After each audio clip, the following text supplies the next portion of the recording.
economic crisis in Venezuela has given rise to a diplomatic face-off in a land Washington has long considered its backyard. Here's a report. It was once the richest country in South America, but now it is in desperate need of cash. And in these tough times, Venezuela is becoming more and more dependent on Russia and China. This new triangle could have some serious strategic implications for the US. Moscow and Beijing are more than willing to give Venezuela a helping hand. With its oil reserves, Venezuela is likely to be an attractive long-term gamble for both countries. And let's not forget, Putin and Xi Jinping's ambitions to assert greater influence in a region that the US has long regarded as its backyard. Over the past decade, Beijing has loaned Venezuela a whopping $65 billion.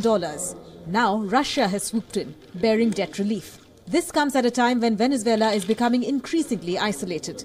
The country's diplomatic relations with Brazil and Canada are at an all-time low. Earlier this year, Venezuela was suspended from a trading bloc, which includes Brazil and Argentina, for failing to uphold the democratic clause in the alliance's charter.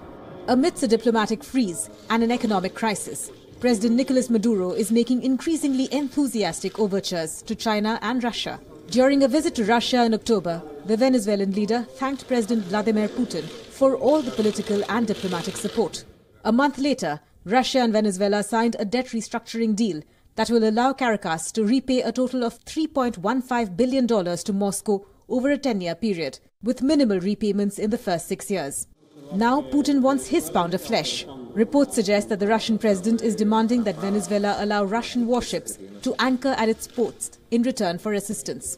If Caracas agrees, Russia would have a new military foothold in America's backyard. Putin is already undercutting US strategies on Syria and North Korea.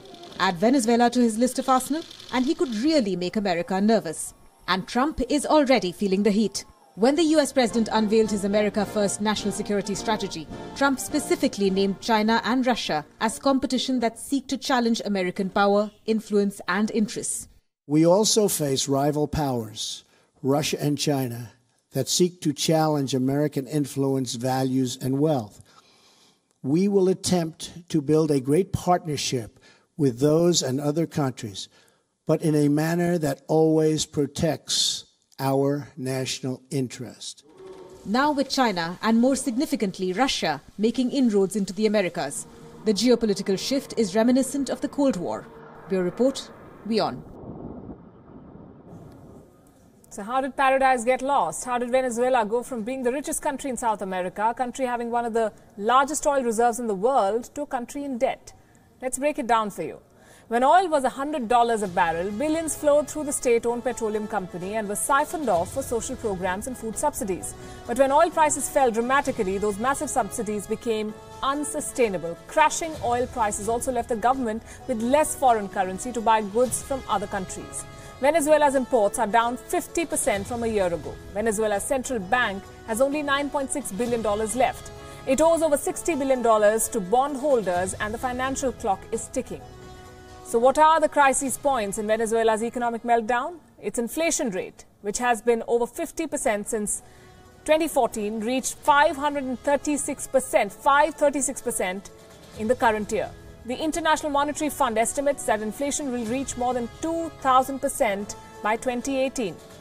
The government controls the price of basic goods, but the black market still has a powerful influence on prices. Prices of basic goods, in fact, can change in a matter of days, causing severe food shortages in the country. Venezuela's oil production, which has been falling by about 20,000 barrels per day since last year, is on track to fall by at least 250,000 barrels per day in 2017. President Nicolas Maduro has dismissed the possibility of a default, adding that Venezuela would instead work on refinancing and restructuring its foreign debt. The economic crisis is hitting Venezuela's public health system the hardest. In the country's public hospitals, medicine and equipment are increasingly not available. That's how things stand. And joining us is a very special guest, the Venezuelan ambassador to India, Augusto Montiel. Ambassador Montiel, thank you very much for very patiently listening to our report and joining us here this evening. We've seen what China has done in this region, the debt trap as we call it, the checkbook diplomacy. We've seen what Russia has done in West Asia, the way Vladimir Putin now essentially rules the roost and calls the shots. And yet, given these examples, despite these examples, it seems that President Maduro has welcomed these two countries with open arms to come and take majority stakes, major stakes in some of the oil installations. I don't know where you're getting, by the way, good evening, excellent, and thank you for the invitation. Sure. And hello and good evening to everybody watching this interesting program. But we don't know where you're getting all of these complete conclusions, because Russia has been in Venezuela investing in oil for many years, so has China, and the United States has been investing in oil in Venezuela for the last 120 years. So is India. In the last 9 years, all NGC and Indian Oil have been there investing. The Norwegian state company is there, Statoil. The Spanish Repsol, the Italian. So why is Donald Trump getting worried? Sorry? Why is Donald Trump getting worried? Why did he mention only because Russia and Donald China? Trump is getting worried that many people around the world, for example, are worried about climate change. But he says that climate change is not true. This is not about climate change. This is about what's happening in your country, which so is an oil-rich country. And I question America's interest in promoting democracy in Venezuela and not in other African poorer nations, because Venezuela is an oil-rich country and America has interests. I understand that part. Yes. And yet, what I don't understand is why the Venezuelan leader wants to invite someone like the Chinese to buy stakes in, infrastructure projects. I've been trying to tell you that Russia's Rosneft, for example, has been there in Venezuela for the last 12 years. And China has been there also producing oil in the largest oil reserve in Venezuela for almost 2 decades. So what is the point? I mean, what points are being trying to make? And you asked me, why then is Donald Trump worried? I saw him smiling when he came out of China with a $250 billion arrangement with 37 deals with China. So every country wants to obviously focus on development.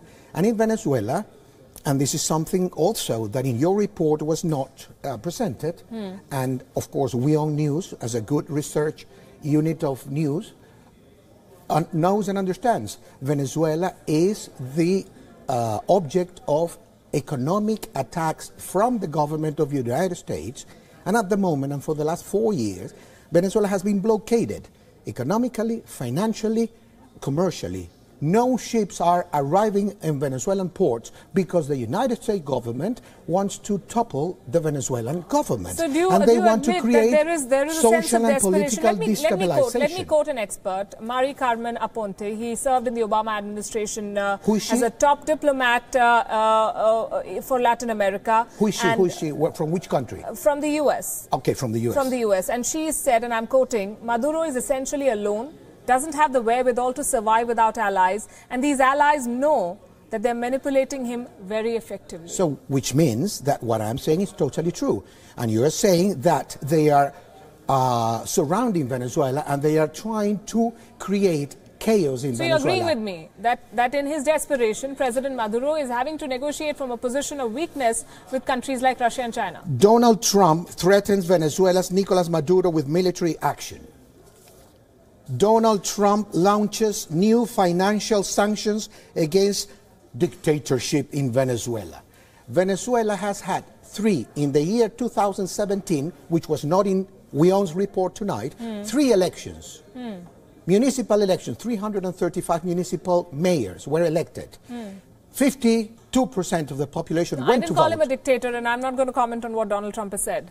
My question is, just 2 weeks ago, what is your government doing to come out of the economic crisis this is in? I'm and is this becoming about a new turf for a war of influence between the Russians and the Americans? That's right. Venezuelan government and the Venezuelan people and the Venezuelan state cannot let another country like the government of the United States destabilize our country. And they are trying to do that. And obviously, if you block a country and if you apply illegal, internationally illegal sanctions, which are not sanctions, they are attacks on Venezuela.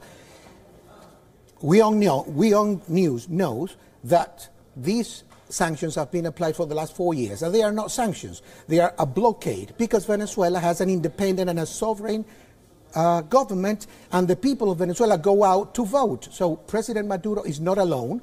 President Maduro is not isolated. 54% of the people in Venezuela support President Maduro, and that has been clearly and universally shown in the last 3 elections this year. And next year there will be presidential elections in Venezuela, and the opposition is participating in all elections in Venezuela. Absolutely, I agree with you. And next year the inflation will also shoot through the roof, and I hope President Maduro there has not a plan be in place. inflation if a country like the United States, through its government, is blockading Venezuela?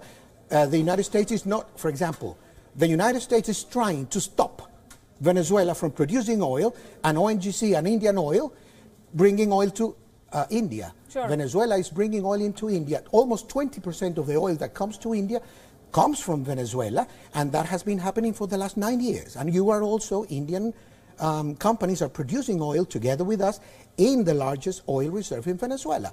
Therefore, this is not about economics. This is about geostrategy. This is about politics. This is about trying to bring down, I agree with you. I agree on with you. illegal terms, a government. Okay. My unsolicited advice then is to look at the allies that Venezuela is looking to work with, China and Russia. Thanks very much. Appreciate as always, Joy.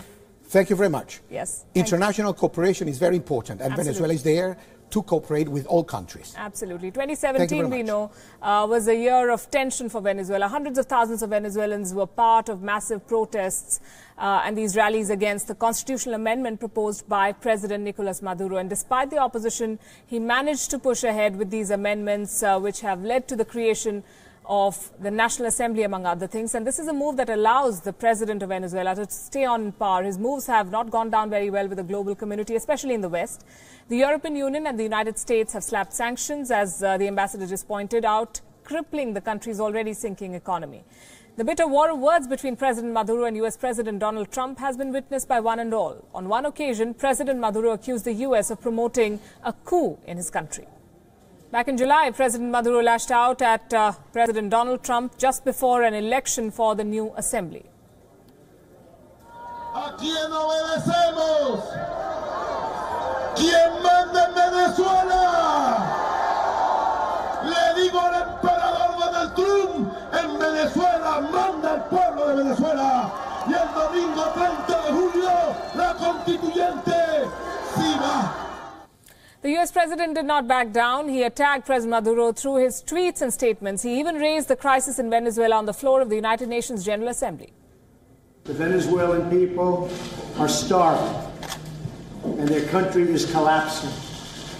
It was one of the wealthiest countries in the world for a long period of time, and now the people are starving and the country is collapsing. Who would think that's possible?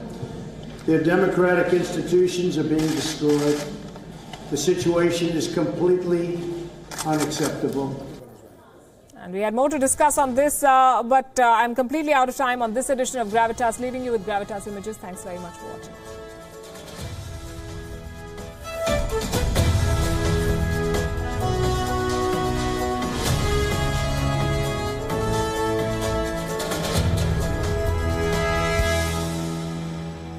Gravitas, in association with TBS Jupiter.